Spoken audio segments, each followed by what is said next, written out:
હરિઓમ બેટા, ગયા લેક્ચરમાં આપણે તમારું જે ચેપ્ટર નંબર 2 છે સુરેખ સહસંબંધ, એ સુરેખ સહસંબંધની અંદર વિભાગ F આપણે સ્ટાર્ટ કરેલો. આ વિભાગ F માં તમે જાણો છો એ પ્રમાણે આપણે 1 થી 6 દાખલા રેડી કર્યા અને બાકીના જે દાખલાઓ છે 7, 8, 9 અને 10 એ આજના દિવસે આપણે રેડી કરવાના છે. તો સૌથી પહેલા બધા બાળકોનું ધ્યાન દાખલા નંબર 7 પર. વિદેશમાં અભ્યાસ કરવા માટે જરૂરી પ્રવેશ પરીક્ષા ઓનલાઈન લેવાય છે. આ ઓનલાઈન પરીક્ષામાં નિદર્શમાં પસંદ થયેલા 5 વિદ્યાર્થીઓને આપસૂઝ આવડત અને ઇંગ્લિશ બોલવાની આવડતમાં મેળવેલા ગુણ નીચે પ્રમાણે છે. કોષ્ટકમાં તમે લોકો ધ્યાનથી જુઓ તો વિદ્યાર્થીઓમાં તમને આપેલું છે A, B, C, D અને E અને આપસૂઝ આવડતના ગુણમાં 5 5 5 5 5 આપેલું છે. ઇંગ્લિશ બોલવાની આવડતના ગુણમાં કિંમત આપી છે 2 -2 -2 0 અને 2. અને કોષ્ટકની નીચે જે પ્રશ્ન પૂછ્યો છે એ તમે જુઓ તો લખેલું છે કે ભાઈ આ પરથી વિદ્યાર્થીઓની આપસૂઝ આવડત અને ઇંગ્લિશ બોલવાની આવડત વચ્ચે ક્રમાંક સહસંબંધાંક શોધો. તમે જાણો છો એ પ્રમાણે બેટા કે આ ચેપ્ટરમાં આપણે બે પદ્ધતિઓનો અભ્યાસ કરવાનો છે.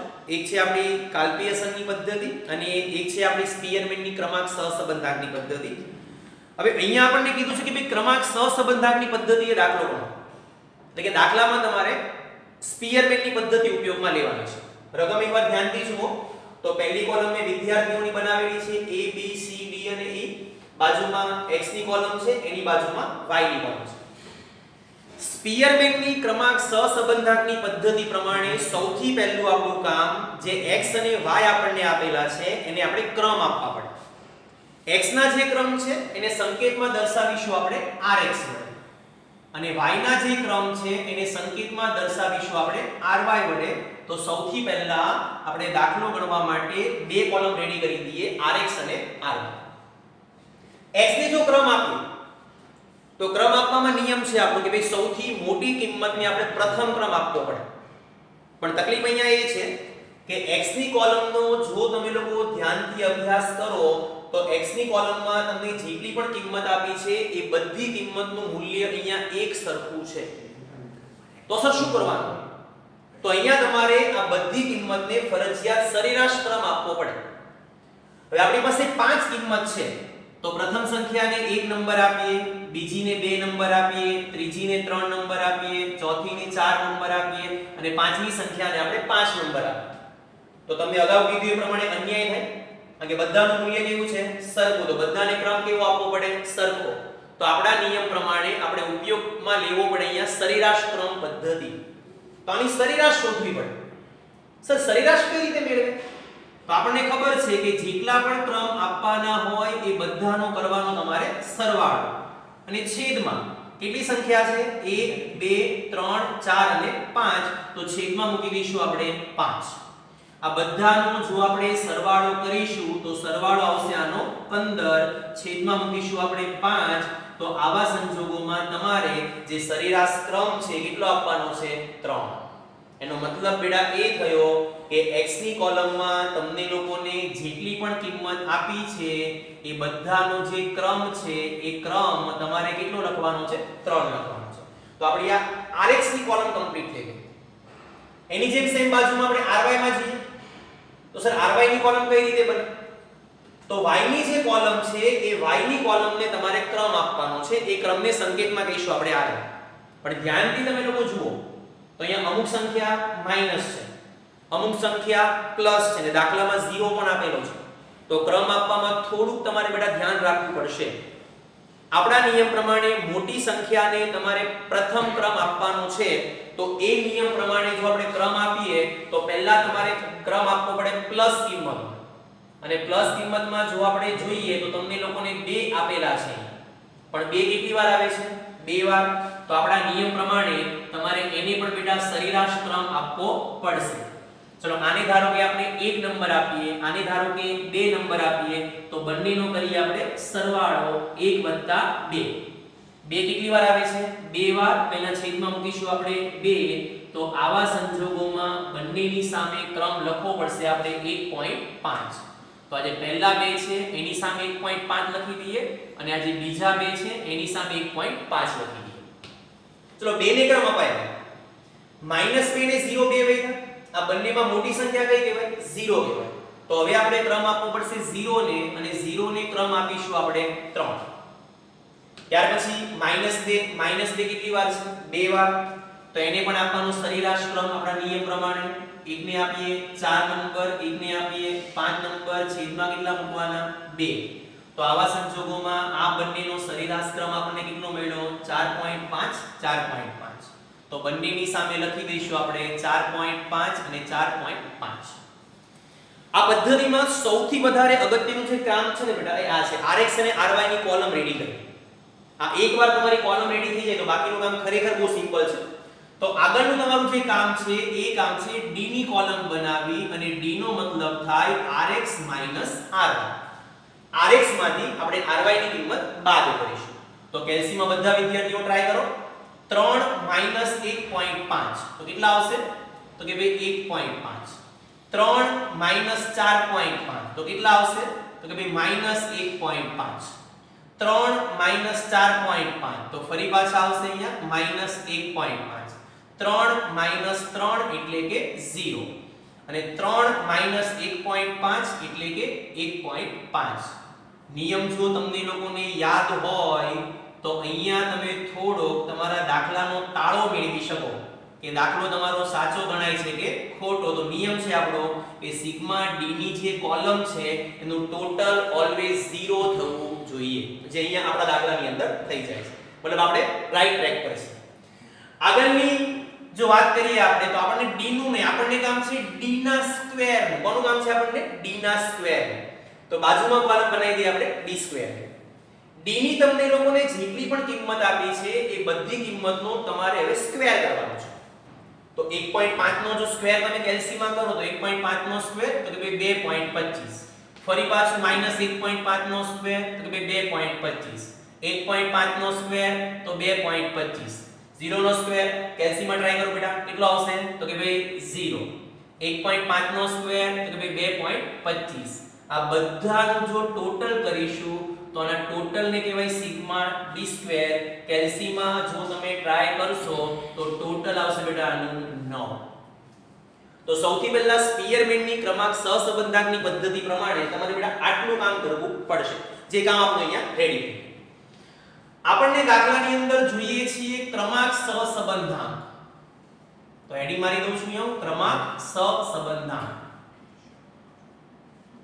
સ્પીયરમેનનો જો ક્રમાંક સહસંબંધાંક શોધવો હોય તો સંકેત આપણો ફિક્સ જ છે અહીંયા કે ભાઈ સ્મોલ r સૂત્ર જો દાખલામાં સરેરાશ ક્રમ આપ્યો છે અવલોકનો પુનરાવર્તિત થાય છે એટલા માટે દાખલામાં તમારે ફરજિયાત +cf વાળું સૂત્ર ઉપયોગમાં લેવું પડે એ સૂત્ર જો આપણે મૂકી તો સૂત્ર આવશે એનું અહીંયા 1 - 6 કૌંસમાં સિગ્મા d સ્ક્વેર +cf છેદમાં n કૌંસમાં n સ્ક્વેર -1 તો એ પ્રશ્ન એ થાય કે સર દાખલાની અંદર cf ની કિંમત કઈ રીતે મૂકીશું તો એના માટે તમારે દાખલામાં બેટા cf ની કિંમત શોધવી પડે તો સૂત્રની અંદર કિંમત મૂકે પહેલા આપણે cf ની કિંમત શોધી લઈએ તો અહીંયા હું તમને લોકોને અલગથી બતાવી રહ્યો છું cf ની ગણતરી cf નો મતલબ થાય કરેક્શન ફેક્ટર્સ જેને ગુજરાતીમાં કહેવામાં આવે છે સુધારણા અવયવ તો આ સુધારણા અવયવની કિંમત આપણે શોધવી પડે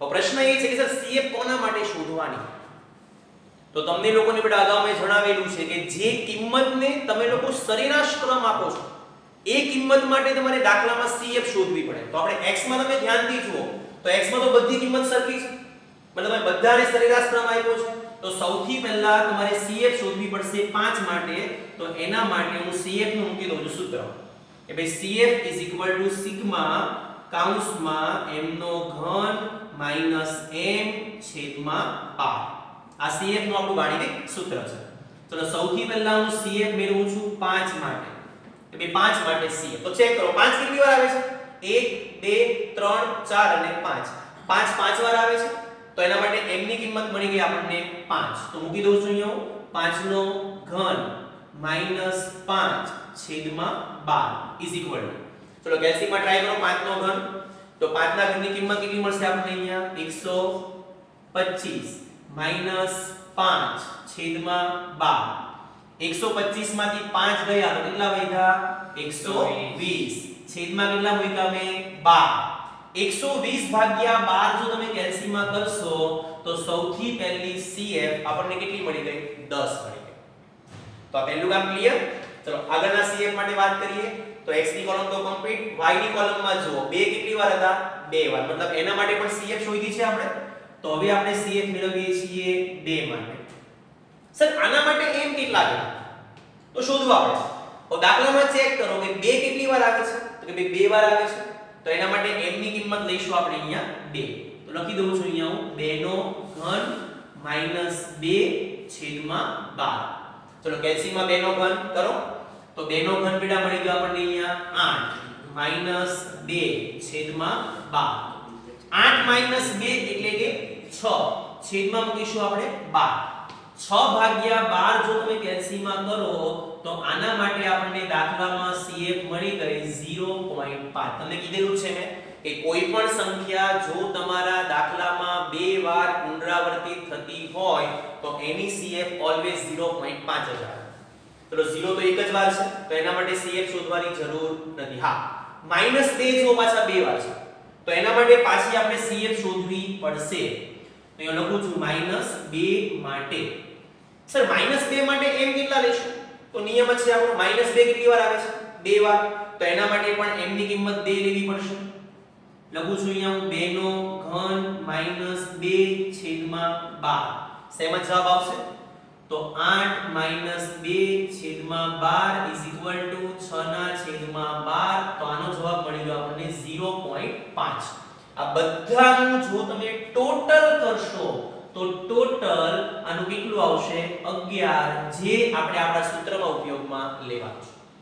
તો બધા બાળકોનું સૌથી પહેલું કામ દાખલામાં કોષ્ટક બનાવવાનું.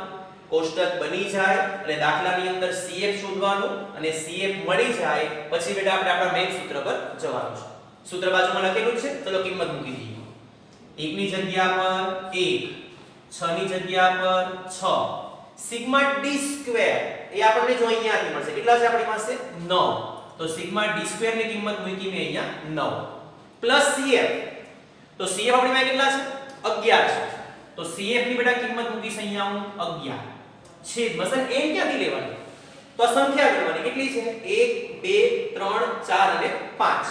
તો n ની કિંમત મળી ગઈ આપણને અહીંયા 5 કૌંસમાં n નો સ્ક્વેર મતલબ 25 માઈનસ 1 ઇઝ ઇક્વલ ટુ 1 ના 1 માઈનસ 6 ના 6. પહેલા તમારે આ બે નો સરવાળો કરવાનો છે. તો 9 11 કેટલા મળશે આપણને અહીંયા 20 છેદમાં 5 ના 5 કૌંસમાં 25 માંથી 1 જાય તો કેટલા આવશે અહીંયા 24. તો અહીંયા બેટા મળી ગયા આપણને 24. આગળનું સ્ટેપ 1 ના 1 માઈનસ. ચલો કેલ્સીમાં બધા લોકો ટ્રાય કરો.